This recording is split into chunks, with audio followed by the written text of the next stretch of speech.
Hugo a trouvé un vrai filon avec le métal. En formation sur Amiens depuis septembre, il débite, cisaille, plie, soude tout ce qui lui tombe sous la main, avec pour objectif l'obtention d'un BTS chaudronnerie. Et ses professeurs ne tarissent pas d'éloges. Là, franchement, s'il continue comme ça, il ira loin. Pour moi, il ira loin, je pense. Pourquoi? Parce que justement, il est calme.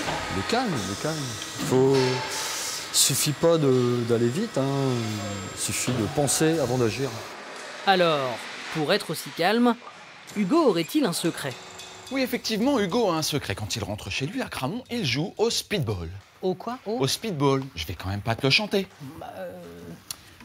Il s'appelait speedball. C'était un sport pas très connu. Oui, alors pour remonter aux origines du speedball, il faut partir en Égypte antique, en 1961. 1961, c'est pas très antique. Ouais, mais c'est quand même l'Égypte, parce que là, on n'a plus le temps. Là. En 1961. Fatigué de ramasser les balles lorsque ses joueurs s'entraînent au tennis, un coach égyptien décide d'attacher une balle à un mât grâce à un fil en nylon, et paf, un nouveau sport est créé, qui devient aussitôt incontournable en Égypte. Super solo, simple ou double, les variantes ne manquent pas, ça va vite, très vite, et après, on est calme. Il faut utiliser la force de l'adversaire aussi pour renvoyer avec une certaine puissance.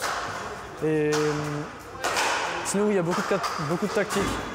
Genre, toujours prendre la balle au plus bas possible pour l'envoyer en l'air dans son camp et lui mettre la balle au-dessus de lui. Tout seul, il faut frapper la balle le plus de fois possible en 1 minute. Le record d'Hugo, 485 coups. À deux, on frappe la balle qui doit faire une vrille avant d'être renvoyée par l'adversaire en sens inverse. Pas évident quand on sait que la balle file parfois jusqu'à 250 km/h.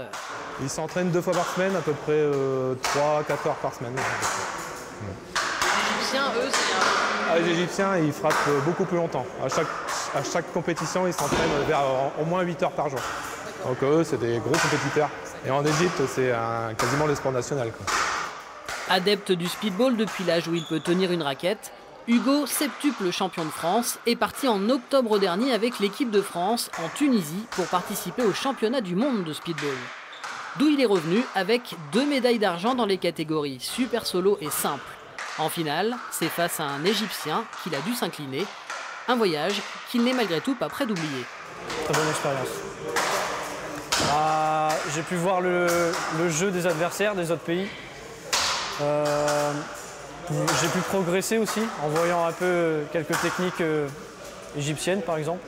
Depuis, l'entraînement a repris de plus belle. Dans la famille cadet, on pense déjà aux championnats d'Europe qui auront lieu en Pologne en février et aux championnats régionaux qui devraient avoir lieu du côté de Soissons. Je sais, dit son père, qu'au speedball tu vas gagner. Les gars, c'est fini. Hein. Vous n'êtes pas payés à faire ça. Hein. Allez, non, mais vous sortez. Non, attendez. On a besoin du plateau, on a des trucs à faire cet après-midi.